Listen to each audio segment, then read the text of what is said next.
Edison, His Life and Inventions, by Frank Lewis Dyer and Thomas Commerford Martin. Appendix 19. Edison's poured cement house.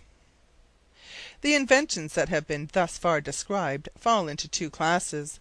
First, those that were fundamental in the great arts and industries which have been founded and established upon them; and second, those that have entered into and enlarged other arts that were previously in existence. On coming to consider the subject now under discussion, however, we find ourselves at this writing on the threshold of an entirely new and undeveloped art, of such boundless possibilities that its ultimate extent can only be a matter of conjecture.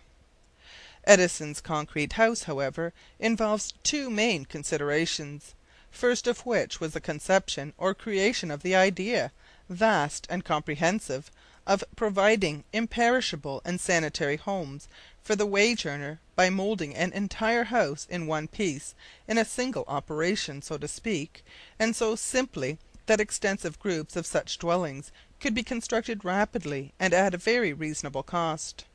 With this idea suggested, one might suppose that it would be a simple matter to make moulds and pour in a concrete mixture. Not so, however, and here the second consideration presents itself. An ordinary cement mixture is composed of crushed stone, sand, cement, and water. If such a mixture be poured into deep moulds, the heavy stone and sand settle to the bottom. Should the mixture be poured into a horizontal mould, like the floor of a house, the stone and sand settle, forming an ununiform mass. It was at this point that invention commenced, in order to produce a concrete mixture which would overcome this crucial difficulty. Edison, with characteristic thoroughness, took up a line of investigation, and after a prolonged series of experiments, succeeded in inventing a mixture that upon hardening remained uniform throughout its mass.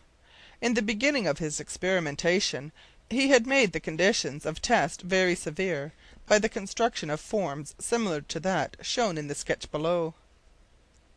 This consisted of a hollow wooden form of the dimensions indicated. The mixture was to be poured into the hopper until the entire form was filled, such mixture flowing down and along the horizontal legs and up the vertical members. It was to be left until the mixture was hard, and the requirement of the test was that there should be absolute uniformity of mixture and mass throughout. This was finally accomplished, and further invention then proceeded along engineering lines, looking towards the devising of a system of moulds with which practicable dwellings might be cast. Edison's boldness and breadth of conception are well illustrated in his idea of a poured house, in which he displays his accustomed tendency to reverse accepted methods. In fact, it is this very reversal of usual procedures that renders it difficult for the average mind to instantly grasp the full significance of the principles involved and the results attained.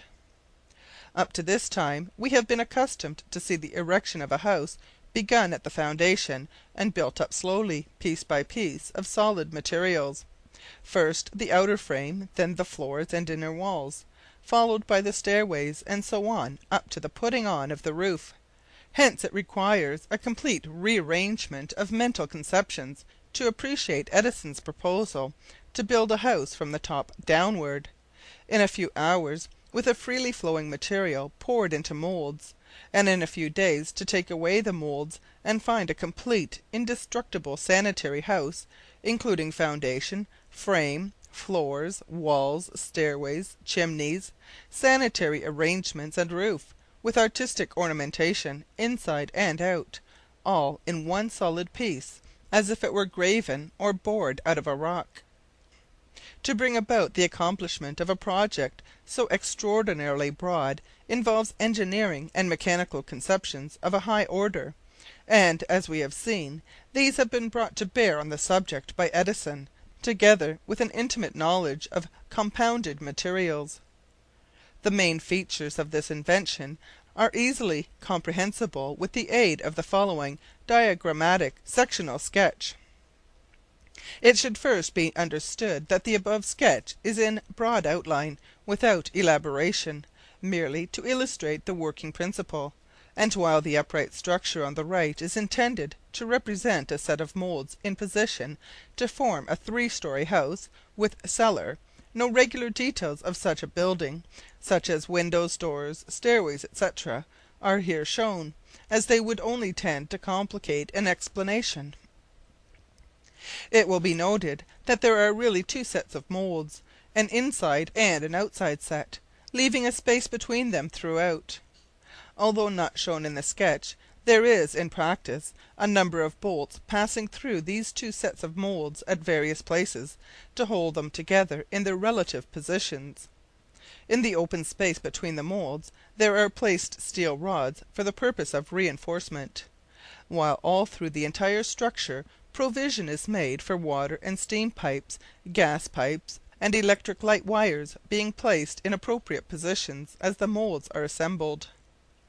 At the centre of the roof there will be noted a funnel-shaped opening. Into this there is delivered, by the endless chain of buckets shown on the left, a continuous stream of special free-flowing concrete mixture. This mixture descends by gravity and gradually fills the entire space between the 2 sets of molds. The delivery of the material, or pouring as it is called, is continued until every part of the space is filled and the mixture is even with the tip of the roof, thus completing the pouring, or casting, of the house. In a few days afterward the concrete will have hardened sufficiently to allow the molds to be taken away, leaving an entire house, from cellar to floor to the peak of the roof, complete in all its parts, even to the mantels and picture moulding, and requiring only windows and doors, plumbing, heat, and lighting fixtures to make it ready for habitation. In the above sketch the concrete mixers A and B are driven by the electric motor C. As the material is mixed it descends into the tank D, and flows through a trough into a lower tank E, in which it is constantly stirred, and from which it is taken by the endless chain of buckets and dumped into the funnel-shaped opening at the top of the molds, as above described. The molds are made of cast iron in sections of such size and weight as will be most convenient for handling, mostly in pieces not exceeding 2 by 4 feet in rectangular dimensions. The subjoined sketch shows an exterior view of several of these molds as they appear when bolted together, the intersecting central portions representing ribs which are included as part of the casting for the purposes of strength and rigidity. The molds represented above are those for straight work, such as walls and floors. Those intended for stairways, eaves, cornices, windows, doorways, etc., are much more complicated in design, although the same general principles are employed in their construction.